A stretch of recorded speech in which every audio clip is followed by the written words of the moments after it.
Hello, welcome. આજે આપણે બનાવીશું બાજરીનો ખાટો લોટ. એ આપણે અમારી રેસીપીમાં અમે પહેલાં પણ ઘઉંનો ખાટો લોટ મૂક્યો છે, તેવી જ રીતે આ બાજરીનો ખાટો લોટ બને છે. પણ બાજરીનો ખાટો લોટ બનાવવા માટે આપણે ઘી બનાવીએ છીએ, તો ઘીમાંથી જે નીચે બગરું વધે છે તેમાંથી આપણે આ લોટ બાફવાનો છે. તો આ અમે બટરમાંથી ઘી બનાવ્યું છે. ઇન્ડિયામાં તો દૂધમાંથી મલાઈ કાઢીને ઘી બનાવે છે, તો તેની નીચેના જે ઘી બન્યા પછીના બગરું હોય તેમાં ખટાશ કે ખારાશ હોતી નથી, મીઠું. પણ અહીંયા તો આપણે બટરમાંથી બનાવીએ છીએ ઘી.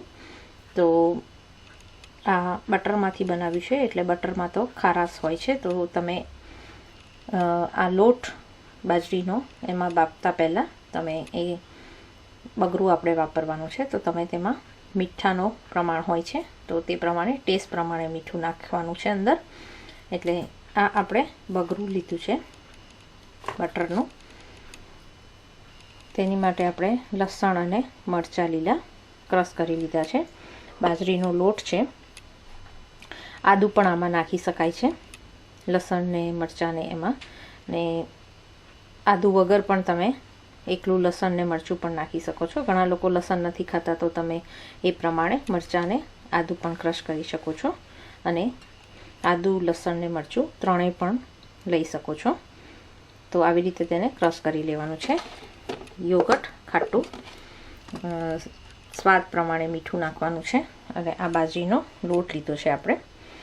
યોગર્ટમાંથી આપણે તેને છાશ બનાવી લેવાની છે.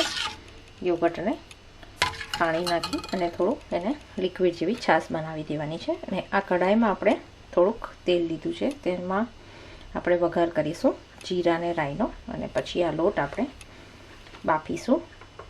તો ગરમ થઈ ગયું છે, તો તેમાં આપણે થોડુંક રાઈ અને જીરું નાખીશું. બધાનો ટેસ્ટ ડિફરન્ટ હોય છે, તો તમે તે તમારા પ્રમાણે તમે નાખી શકો છો. ઘણા લોકો અજમો પણ નાખે, ઘણા લોકો એકલું જીરું પણ નાખે છે, ઘણા લોકો વઘારમાં પણ ખાલી મરચાં એવું જ નાખે છે. તો તમારે તમારી રીતે પસંદ પ્રમાણે, ટેસ્ટ પ્રમાણે કરવાનું છે. આ થોડીક આપણે રાઈ લીધી છે, 1/2 સ્પૂન જેટલી. થોડુંક આપણે જીરું મૂકીશું અંદર. જીરું ને રાઈ તતરે એટલે તેમાં આપણે જે આપણું આદું, લસણ ને મરચાં ક્રશ કરેલું છે તે આપણે અંદર વઘારમાં નાખી દઈશું. રાઈ થોડીક થાય એટલે આપણે તેમાં ઉમેરી દેવાનું છે.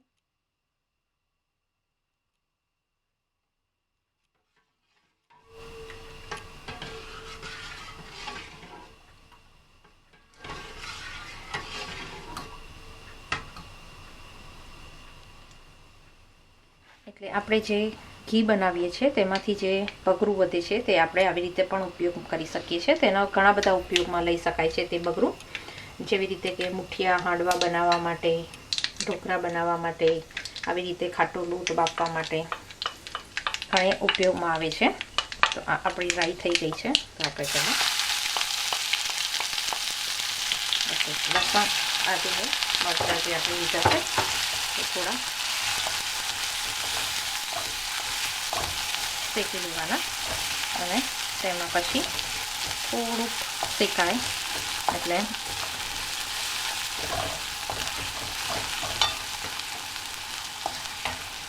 આપણે જે છાશ બનાવી છે તે છાશ આપણે ઉમેરવાની છે અંદર. અને જે પ્રમાણે અમે તમને આગળ કહ્યું કે સ્વાદ પ્રમાણે એટલે તમે પહેલાં ટેસ્ટ કરી જુઓ કેટલું મીઠું છે, પછી તમે તેમાં મીઠું નાખી શકો છો ટેસ્ટ પ્રમાણે.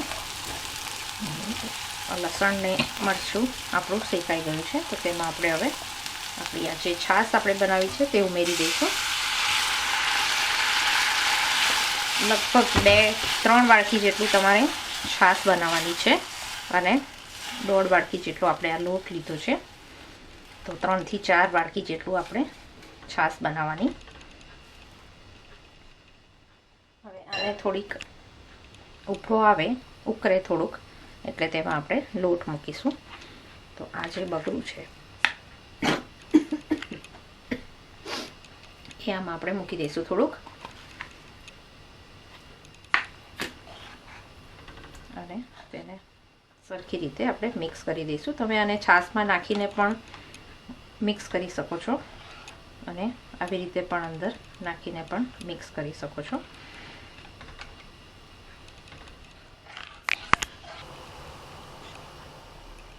આપણે આપણું યોગર્ટ અને જે આપણે વઘાર કર્યું હતું તે છાશ આપણી થોડીક ઉકળવી ગઈ છે, તો તમે તેને આ ચાખી લો અને એમાં તમને મીઠું ઓછું લાગતું હોય તો તમે થોડુંક નાખી શકો છો તમારા સ્વાદ પ્રમાણે, ટેસ્ટ પ્રમાણે.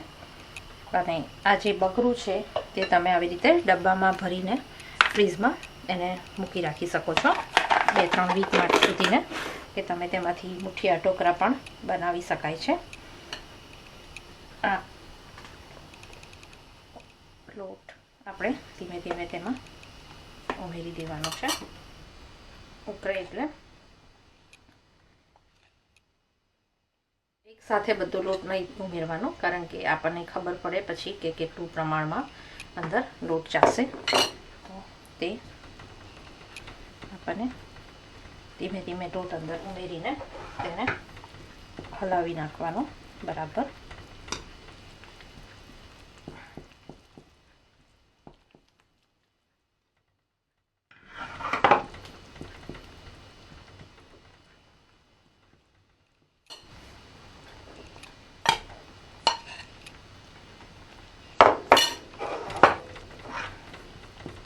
આવી રીતે તમે એને ધીમે ધીમે હલાવવાનો એને, કે જેથી તમે તેને ખબર પડે આપણને કે કેટલો તમારે ઢીલો રાખવો છે કે કઠણ, કારણ કે એક સાથે લોટ ઉમેરી દીધા પછી તમને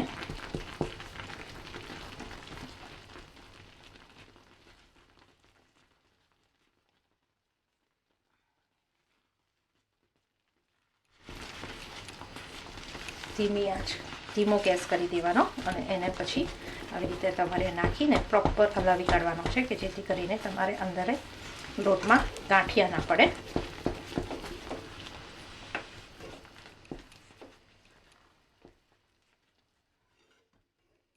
એક સાથે લોટ નાખી દઈએ તો આપણને પ્રમાણ ખબર નથી પડતી. આવી રીતે ધીમે ધીમે નાખીને કરીએ તો ગાંઠિયા પણ નથી પડતા લોટમાં અને તેનું માપ પણ આપણે સરખું રહે છે. તો એને આવી રીતે પ્રોપર હલાવીને બરાબર પછી તેને ઢાંકીને 10-15 મિનિટ સુધી આને થવા દેવાનો છે. એટલે તમારો લોટ ચડી જશે 10 મિનિટમાં. 10 મિનિટ પછી તમે એને તમે ચેક કરી લો કે બરાબર ચડી ગયો છે. તો ધીમા ગેસ ઉપર આને 10-15 મિનિટ એને થવા દો લોટને.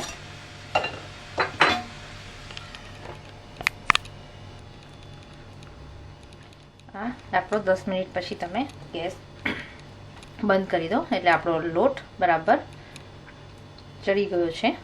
અને તેને પછી તમે થોડોક ગરમા ગરમ, આ બહુ જ ઝડપી બની જાય છે ડીશ, 10 મિનિટમાં તો લગભગ આ તૈયાર થઈ જાય છે તમારું. એટલે તમે એઝ અ બ્રેકફાસ્ટમાં પણ એને ખાઈ શકો છો, લંચમાં પણ ઘણા લોકો ખાઈ શકે છે બનાવીને, અને ખાવામાં પણ બહુ ટેસ્ટી લાગે છે. તો આને તમે ડીશમાં ગરમ ગરમ સર્વ કરી એને તમે ઉપરથી ઘી સાથે પણ ખાઈ શકો છો, તેલ સાથે પણ ખાઈ શકો છો, અને તેમાં આ 4 મસાલો પણ તમે અંદર મૂકી શકો છો. આવી રીતે તમારે ઉપરથી તેલ અને આ આચાર મસાલો છે જેમ તમે ઉપર પણ નાખીને ખાઈ શકો છો, અને સાઈડમાં તેને બોળીને પણ એમાં ખાઈ શકો છો. જેવું તમારો ટેસ્ટ અને તમે તમારા ટેસ્ટ પ્રમાણે આ ડીશ બનાવીને ખાઈ શકો છો. ઘણા લોકો એમનેમ પણ આ લોટ આચાર મસાલા વગર પણ ઘી ને તેલ મૂકીને ખાઈ શકે છે જોડે, અને આ રીતે પણ ખાઈ શકાય છે.